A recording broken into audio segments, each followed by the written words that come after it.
जंगल में अभी बारिश हो रही है। टूनी चिड़िया के तीनों बच्चे डरे हुए हैं। टूनी चिड़िया खाने की तलाश में घर से बाहर गई है। बच्चों ने बारिश पहली बार देखी है। उन्हें पता नहीं है कि बारिश के समय पर क्या करना चाहिए। भैया अंदर आ जाओ, बाहर खतरा हो सकता है। मम्मा ने कहा था कि मेरे आने तक घोंसले से बाहर नहीं जाना। अरे छोटू, तुम चिंता क्यों करते हो? मैं तो बाहर झांककर ये देख रहा था कि ये आवाज़ कहाँ से आ रही है। मैंने देखा कि आसमान से बहुत सारा पानी नीचे गिर रहा है। कुछ भी हो जाए भैया, लेकिन तुम माँ के आने से पहले घर से बाहर मत जाना। मानू चिड़ा बाकी दो बच्चों में सबसे बड़ा और समझदार था। उस पर अपने छोटे भाइयों की देखभाल की जिम्मेदारी थी। बच्चे अपनी माँ का इंतजार करने के अलावा और कुछ कर भी नहीं सकते थे।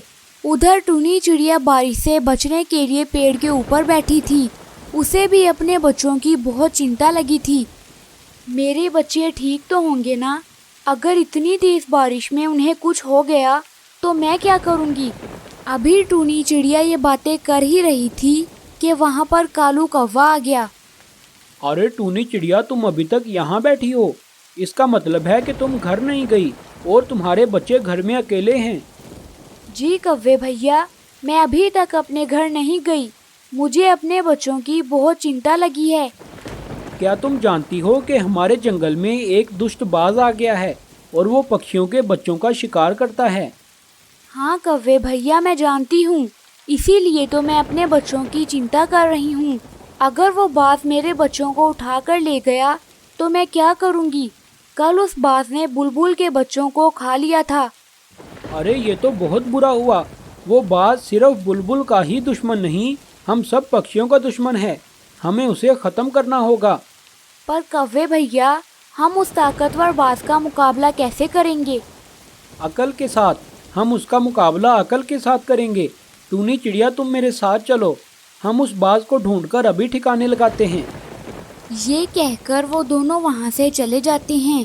जंगल में थोड़ा दूर उड़ने के बाद वो बाज के इलाके में पहुँच जाते हैं।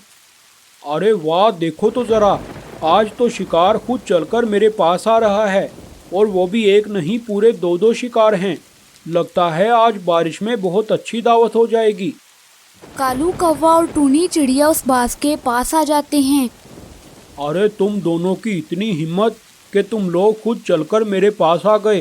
क्या तुम नहीं जानते कि मैं तुम दोनों को खा जाऊंगा? जानते हैं बाज भैया, लेकिन हम पर एक बहुत बड़ी मुसीबत आ गई है। जंगल के उस पार गुफा के अंदर एक बहुत दुष्ट चील आ गई है। वो चील हमारे बच्चों को खा रही है और हम भी उसी का शिकार हैं। अरे नहीं नहीं, तुम दोनों मेरा शिकार हो और मैं तुम दोनों को अभी खा जाऊंगा। अगर आप हमें खाना चाहते हो तो पहले उस चील को मारना होगा, क्योंकि हम तो उसके शिकार हैं ना। लगता है तुम दोनों को मेरी ताकत का अंदाज़ा नहीं। तुम दोनों मुझे कम समझ रहे हो। चलो मुझे उस चील के पास ले चलो।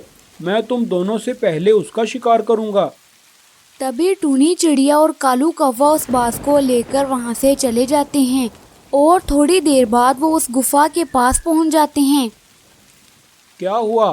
तुम दोनों रुक क्यों गए? ना ना बाज भैया, इससे आगे हम नहीं जाएंगे। वो चील बहुत खतरनाक है। वो तो हमें एक ही नवाले में खा जाएगी। अरे नन्हे मुन्ने डरपोक पक्षी कहीं के, तुम देखना मैं अभी उस चील का क्या हाल करता हूँ। ये कहकर वो बाज उस गुफा के अंदर चला जाता है।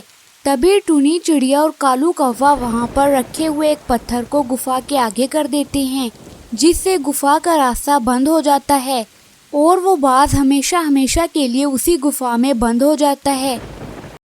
दूर किसी जंगल में सब पक्षी हंसी खुशी से जिंदगी गुजार रहे थे और उस जंगल में बरसात का मौसम आने ही वाला था, लेकिन दाना और पानी सब पक्षियों को मिल रहा था। इसलिए कोई भी पक्षी उस मौसम पर ध्यान न देता। उसी जंगल में एक टूनी चिड़िया भी रहती थी। पता नहीं क्यों वो इस बात से बहुत परेशान थी कि कहीं जंगल में दाना पानी खत्म न हो जाए। वो यही सोचते सोचते मिट्ठू तोते के पास चली जाती है। तोते भैया, क्या आप जानते हैं कि जंगल में बरसात का मौसम आने वाला है? क्यों ना हम पास वाले जंगल से दाना लाकर जमा कर लें। मैं कल पहाड़ों की तरफ गई थी। वहाँ पर जो नदी है वो सूखी हुई है, लेकिन उस नदी में बहुत सारा अनाज है। अगर आप मेरी बात मानो तो हम वो सारा अनाज लाकर अपने अपने घोंसलों में रख लेते हैं, और फिर जब बरसात शुरू होगी तो हम लोगों को दाने की कोई चिंता नहीं होगी। टूनी चिड़िया, अब मौसम बहुत बदल चुका है। अब कहाँ बारिश ज्यादा समय तक रहती है। 1-2 दिन के लिए बरसात हो भी गई तो गुजारा कर लेंगे। वो नदी तो बहुत दूर है, मुझसे तो इतनी दूर तक नहीं जाया जाता। जैसे आपकी मर्जी, लेकिन मुझे तो बहुत डर लग रहा है बरसात के मौसम से। मैं इसीलिए आपके पास आई थी। ये कहकर टूनी चिड़िया वहाँ से चली जाती है और सीधा कालू कौवे के पास पहुँच जाती है। कालू भैया, मैं बहुत परेशान हूँ। क्या हुआ टूनी चिड़िया, तुम तो हर समय परेशान ही रहती हो। कालू भैया, जंगल में बरसात का मौसम शुरू होने वाला है। हमारे पास थोड़ा भी दाना नहीं है जो हम बरसात के मौसम में खा सकेंगे। पहाड़ों की तरफ नदी के अंदर बहुत सारा अनाज उगा है। अगर बारिश आ गई तो फिर नदी में पानी आ जाएगा और वो सारा अनाज खराब हो जाएगा। आप मेरे साथ चलो, हम वो अनाज ले आते हैं, बरसात में हमारे काम आएगा। अरे टूनी चिड़िया, तुम तो बहुत दूर की सोचती हो। वो नदी तो बहुत दूर है, मैं तो इतना दूर नहीं जा सकता। अगर तुम्हें जरूरत है तो जाकर ले आओ। तुम सिर्फ अपनी चिंता किया करो। तुम रोज मुझे क्यों भाषण देने आ जाती हो। ये सुनकर टूनी चिड़िया वहाँ से चली जाती है और वापस अपने घर आकर बैठ जाती है। मेरी तो कोई भी बात नहीं सुनता। पता नहीं क्यों इन पक्षियों को कोई चिंता नहीं है। क्या खाएंगे सब अगर बरसात ज्यादा दिन के लिए आ गई तो। मम्मा, अगर मैं चलूं आपके साथ तो हम दोनों मिलकर वो अनाज लाकर घर में जमा कर लेंगे। मम्मा, मैं आपके साथ काम करवाऊंगा। मैं अनाज इकट्ठा करूंगा और आप उसे उठा उठा कर घर ले आना। मेरा बेटा कितना सियाना है। बेटा, हम कल सुबह सुबह ही चले जाएंगे। अगले दिन टूनी चिड़िया और उसका बेटा सुबह सुबह ही दाना लेने के लिए चले जाते हैं। मम्मा, यहाँ पर तो बहुत सारा अनाज है। हाँ बेटा, क्योंकि नदी सूखी हुई है। अगर बारिश आ गई तो ये नदी पानी से भर जाएगी और ये सारा अनाज पानी में खराब हो जाएगा। उसके बाद वो दोनों अनाज को काटना शुरू कर देते हैं और थोड़ी ही देर में वो बहुत सारा अनाज काट कर घर ले जाते हैं। पागल चिड़िया, अभी तो बारिश आई भी नहीं और इसको पहले ही बारिश की चिंता लगी है। हम सब जंगल के पक्षी क्या पागल हैं? और यही एक समझदार है पूरे जंगल में। मगर टूनी चिड़िया कालू कौवे की बातों पर ध्यान नहीं देती और चुपचाप अपने घर चली जाती है। शाम होते ही पूरे जंगल में बहुत जोर की बारिश शुरू हो जाती है। मम्मा, ये बारिश कितनी प्यारी लग रही है। हाँ बेटा, अब तो हमें बारिश प्यारी ही लगेगी ना, क्योंकि हमने महीने भर का अनाज अपने घर में जमा कर लिया है।